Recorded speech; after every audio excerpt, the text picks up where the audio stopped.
Motion in space, Part 1.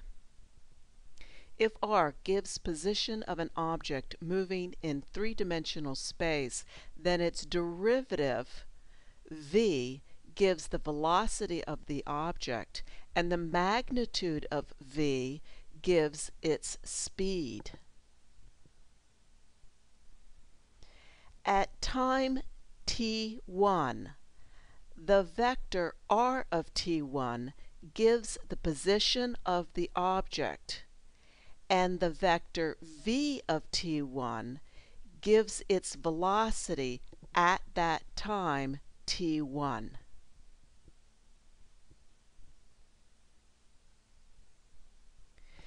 The position of the object is r, the velocity is v, and as you might expect, the acceleration is the second derivative of the position vector.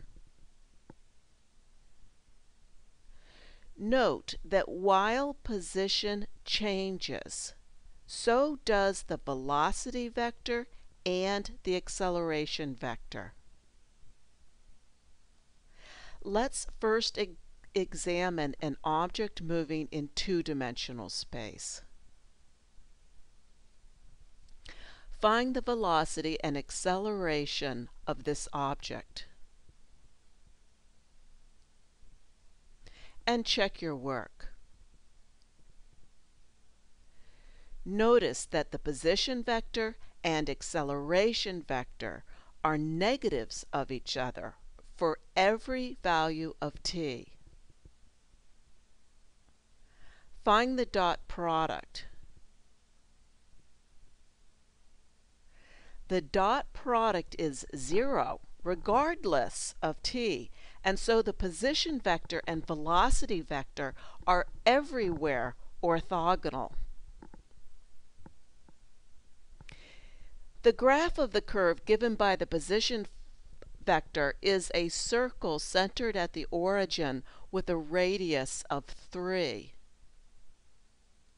Notice that the acceleration vector and the position vector are negatives of each other, and that the velocity vector is orthogonal to both the position vector and the acceleration vector. Let's do another example.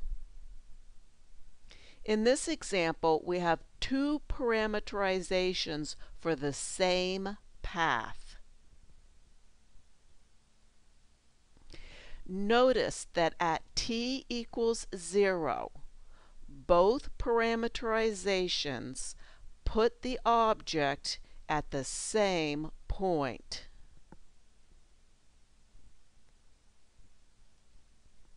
Let's find the trajectory, for each trajectory, let's find the position at t equals 1. Again, at t equals 1, the object is in the same position for each parameterization.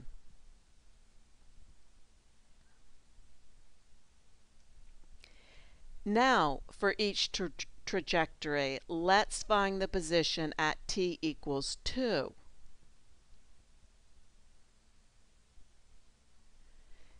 Here we find a difference in position at time equals 2.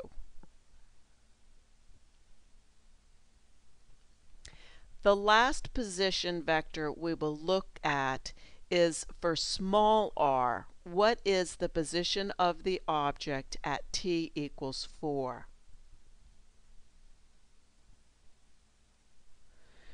Notice that big R of 2 and little r of 4 are equal.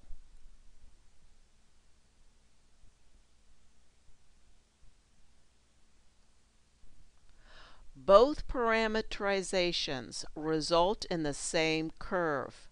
However, while it takes little r a total of t equals 4 units of time to reach the point 4, 12, 8, it takes big R only a total of 2 units of time. So big R will get to the point 412.8 faster than little r.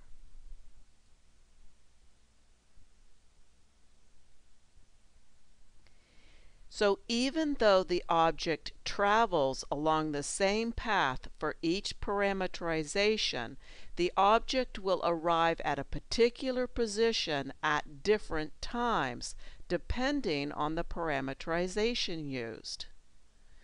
Let's find the velocity for each parameterization.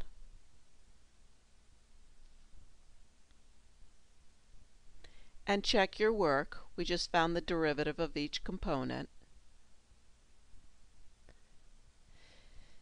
Now, obviously the velocity vectors are different, but so is the position vectors. Let's do this. Let's calculate the speed of each trajectory and then graph the results.